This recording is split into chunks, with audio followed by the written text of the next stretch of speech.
Hi there, it's Marzena. The day has finally come. It is time to make the last member of my black and yellow striped fairy family. And because I've already made two cute ones, the bee and bumblebee fairies, making a friend for my feisty wasp felt like the only right choice. So, let's dive in and make a Hornet Fairy. To spice it up a little, I decided to make it my first ever full male custom. So I chose this dude. I believe his name is Nathan Roth. For additional limbs donor, I chose the leftover body of Claude Wolf. Because he only had one forearm, I was thinking about giving my Hornet 2 pairs of legs this time, instead of 2 pairs of arms. But I dumped this idea very quickly. Yeesh. When the victims were chosen, it was finally time for crafting. The world of doll preparation is a real utopia where gender doesn't really matter. So I just work as always. First, I cut off all the hair as short as possible. Here comes one and only difference, because I needed to cut off his male horn. Just kidding. Just his regular horn. I heated up the head in a very hot water for easier decapitation and to melt the glue that holds the remaining hair plugs.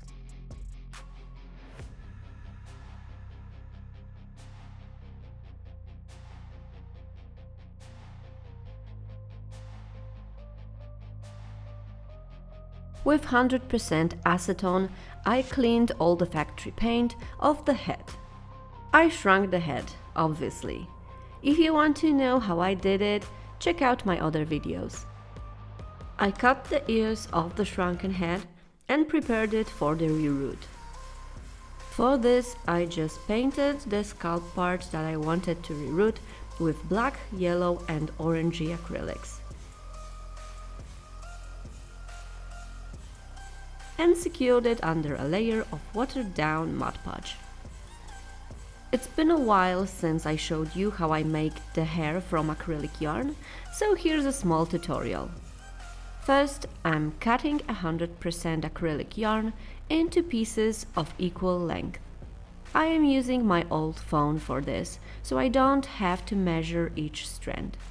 Then I am attaching those strands one by one to a thin pencil. With a pet brush, I brushed out my yarn. You can unravel each strand first, but the pet brush will work fine either way, so I just don't see a necessity to do that.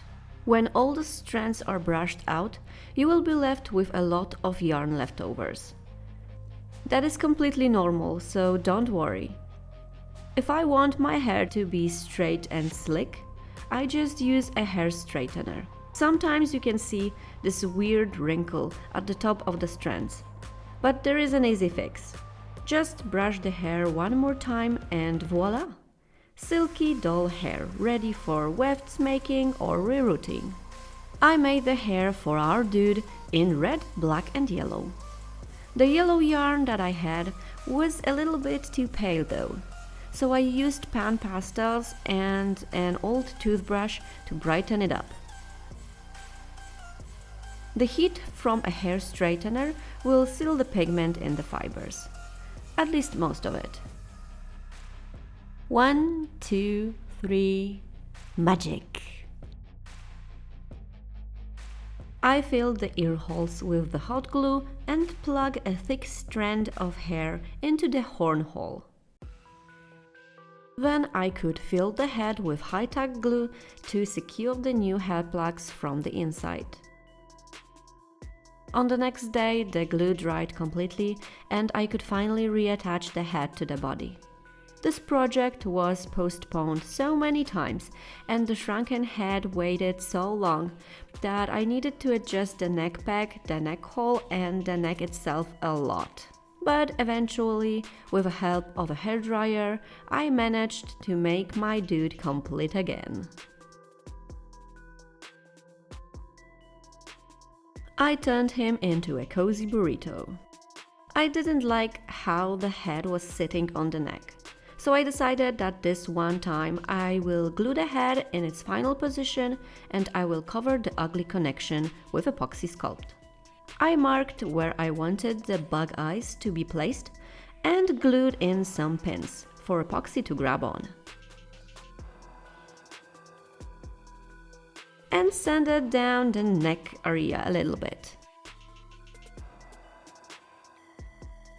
With epoxy sculpt, I covered the exposed muscles on his face and the ears and hair holes on his scalp.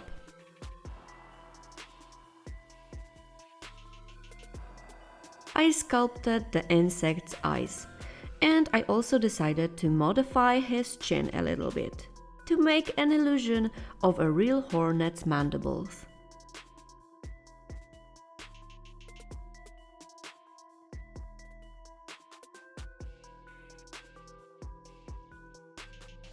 If my fingernails will be repulsive from now on in this video, it is a sunflower season, and I am addicted to fresh sunflower seeds.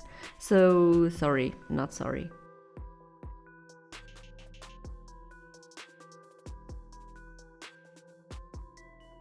On the next day, I could sand down all my sculpted parts to make everything nice and smooth.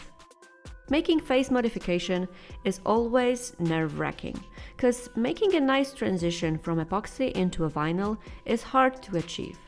Luckily, this time, I wasn't making a beautiful girl, but a badass creepy dude, so he didn't need to be flawless.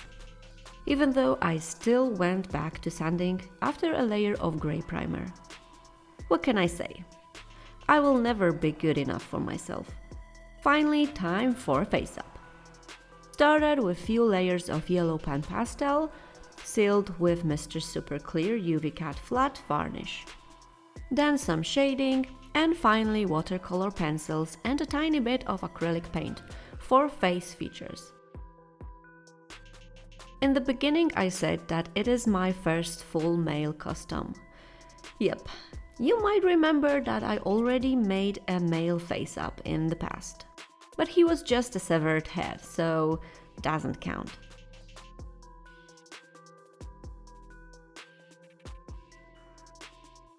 So, how do I feel about male face-ups?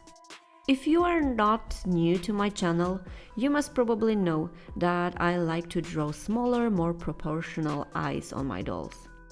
It might be tricky sometimes, if the face has eye shapes already sculpted on. Male Monster High dolls have smaller eyes in their original design, so this is definitely something that I like. With this particular face-up, I also didn't feel the pressure of making something pretty or maybe, in this case, handsome. But to be honest, I miss that pressure a little bit. Pushing myself to make the girl look pretty and cute and a woman beautiful and desirable, of course within my skills and abilities, is fun for me, challenging, because I'm still learning. After almost 2 years in a hobby and with 25 custom dolls made, I think I can finally stop calling myself a noob. I definitely know what I'm doing now. I feel more comfortable with my lines, more in control with my tools. But there are still parts of the face-up I am constantly struggling with, which are eyebrows and lashes. No matter how good and sharp my pencils are and how thin are my brushes, it is always a battle, and I am never fully happy with how these features came out. This dude was no exception. I was trying and I just couldn't make his lashes look decent. Even a weird Mickey Mouse logo on his forehead turned out fine, but not the lashes. By the way, this is just me trying to recreate a pattern from a real hornet's head, not a product placement.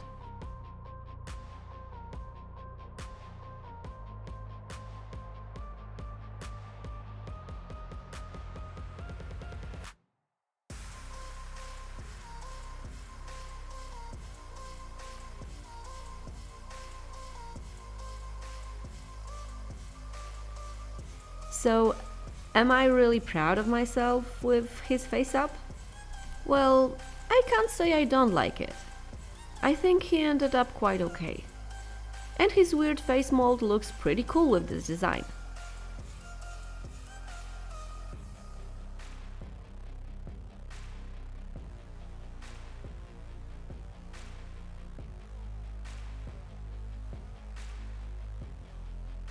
So, to finish this part of the project, I put 2 layers of Liquitex gloss varnish on both pairs of his eyes and on his mandibles. I didn't gloss his lips because, well, he's a dude and he is creepy enough already. Let's say hello to the new face and bye-bye to my long nails.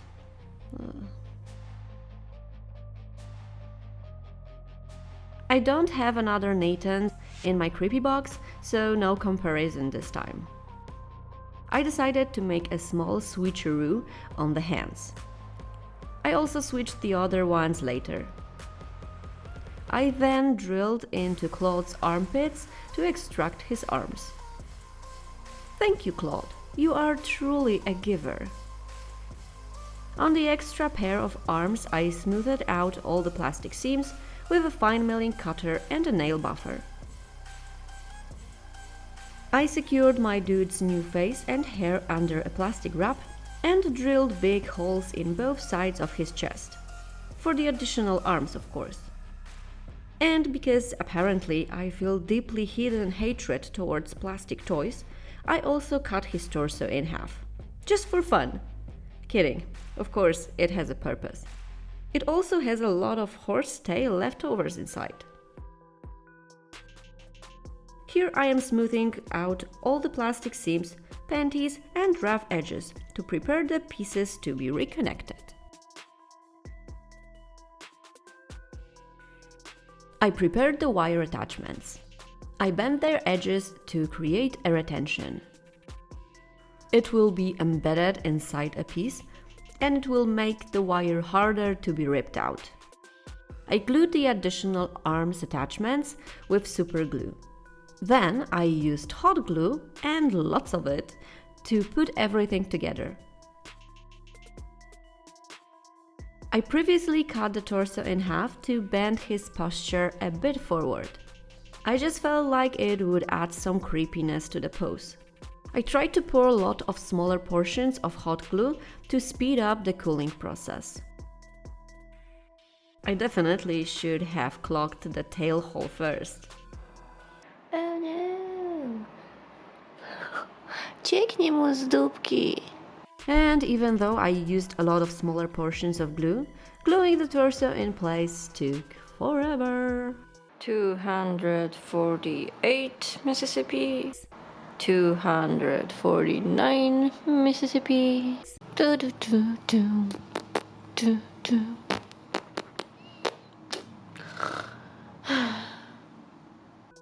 Finally, I could fill the gap with even more hot glue. I also filled with it the bigger gaps in his groin. Then I fixed his legs and lower arms in their final position.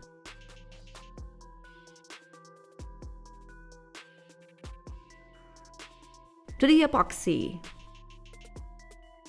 I divided the sculpting process into 2 phases. In the phase 1, I sculpted the stomach and covered the joints on the additional arms and legs. I intentionally left the upper arms mobile so I would have easier access to the lower ones. I tried to cover the originally sculpted exposed muscles, except the ones on the stomach. Those I tried to recreate on the other side, because I liked how they looked. I also left the joint on the right ankle uncovered, because I still needed to drill a hole for a stand attachment, and I was sure that epoxy would crack during that.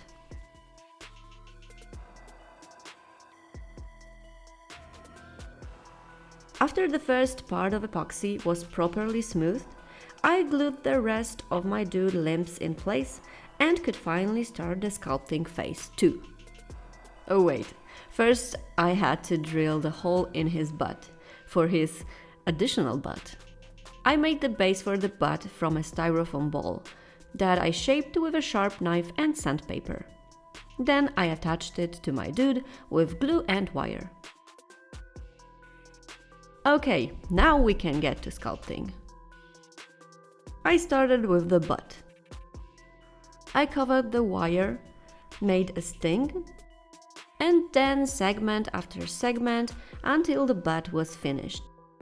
I know that in a real hornet, this part is called abdomen, not butt. But it is just funnier to say butt, okay? When this part was done, I covered the remaining joints, and to make my dude look even creepier, I gave him a hump on his back. Now the fun part. There is not that much hair on Hornet's body, but it's there. So I decided to give my dude some spikes that would imitate those singular hairs. I could make them from Super Sculpey, but they would be brittle, and I would most probably broken them before finishing the project. So I used cosplay.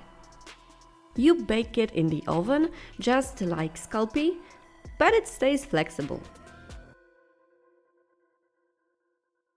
First I made the holes for the future wings, and then I was just pushing one spike after another into my uncured epoxy.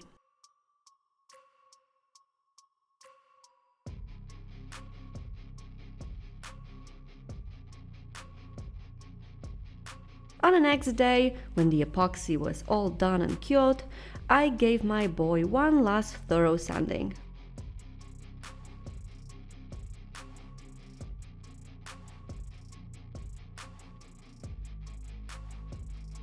And I glued the stand attachment to the previously made hole.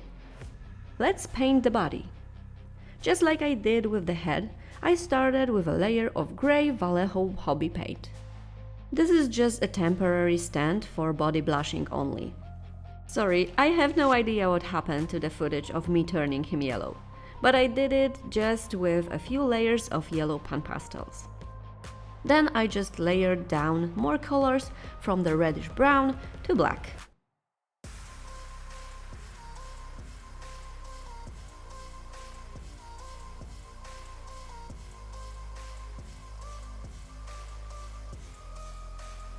It took a lot of layers of pastels and MSC, but eventually I could paint his nails, sting and back spikes with a black acrylic, and fixed it one last time with Mr. Super Clear.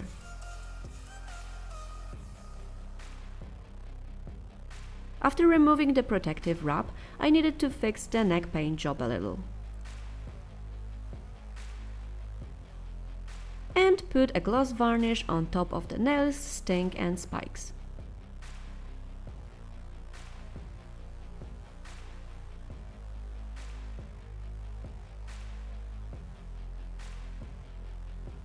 Then I could start with the hairstyle.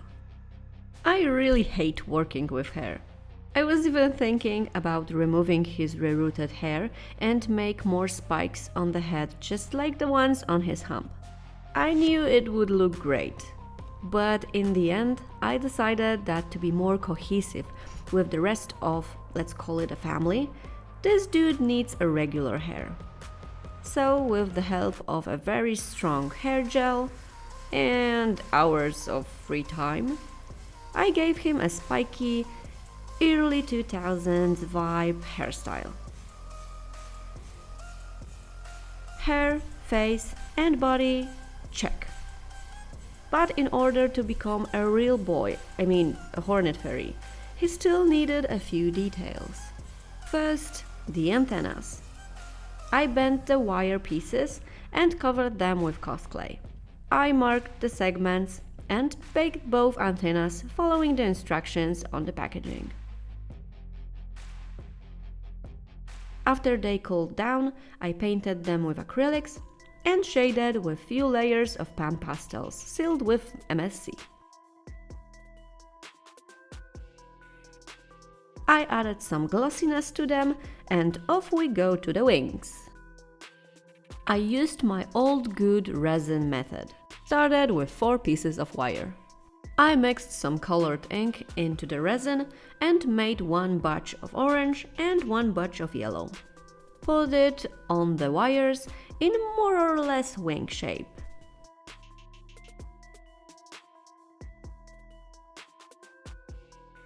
Peel the cured wings off the plastic. I smoothed the rough edges using a micromotor with a fine milling cutter. Painted the pattern on each wing.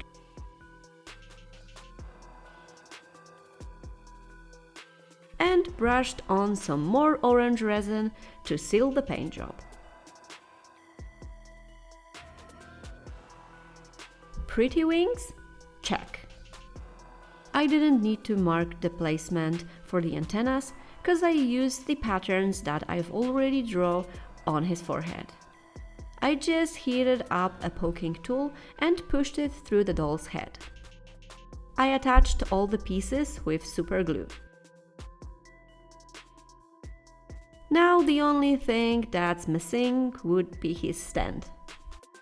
I wanted this stand to be similar to the one from my Wasp Fairy, because they will be standing side by side on my shelf. So I decided to use the same cardboard packaging from IKEA. I covered the wooden stand with Warbler thermoplastic, just as I did in my Wasp video.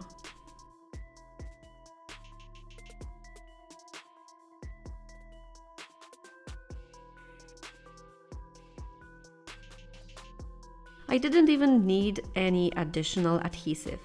The heated up Warbler is sticky enough to keep my honeycomb pieces in place. I brushed some UV resin on the sides of the stand to even them out. Sprayed everything with black spray paint and added just a smidge of color on top of the honeycomb. Let's not forget about the hole for our boy's attachment. Okay, so we have a destroyed beehive.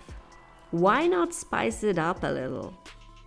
As a last-moment decision, I sculpted a bunch of larvas out of a Super Sculpey.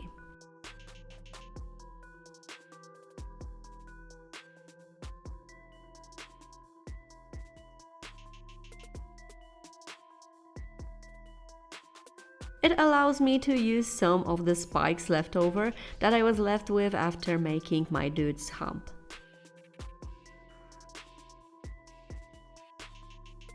Voila!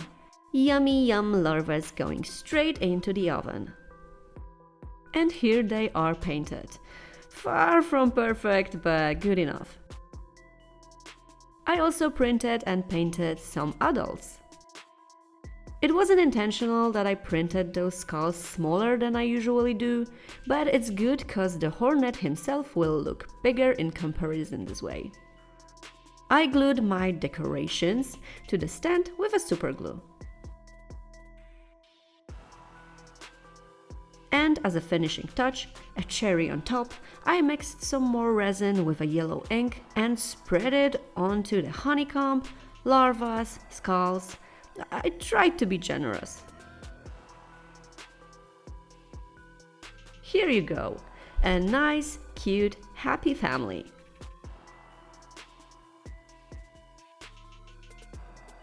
I glued my dude to his new cozy stand and my job here was done.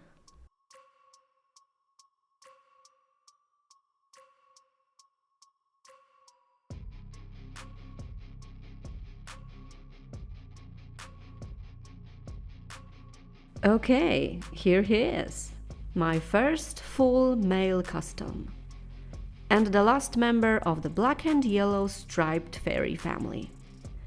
Yeah, you can stop guessing and stop asking. Now they are all done and it is over. I really enjoyed working on all of those dolls. The bee, wasp, bumblebee, and finally this dude here, my big bad Hornet Fairy. I am pretty happy with how he came out. I think I did a pretty good job on his design. The spiky hump is definitely my favorite here. And I am happy that I chose a male for this project. It was fun and refreshing experience without the pressure of making something cute or beautiful. Not feeling this pressure was nice, and now I am fully ready to feel it again. So yeah, I will definitely make some more male characters in the future, but ladies are still my favorites. Anyway, what do you think about my Hornet Fairy? I really hope that he fits into his so-called family well, and that his gender or insect inspiration didn't disappoint you. I also hope that you found this video entertaining and that you don't have to wait long for the next one. If you did like this dude, please give his video a thumbs up and let me know what you think about it in the comments. If you want to ask me some questions for my future Q&A video, there's a link in the description box to my Centaur video with a pinned down comment that I created specifically for that. So go there and check it out. And don't forget to subscribe to my channel with a bell for the future notifications. Thank you guys for watching and see you soon!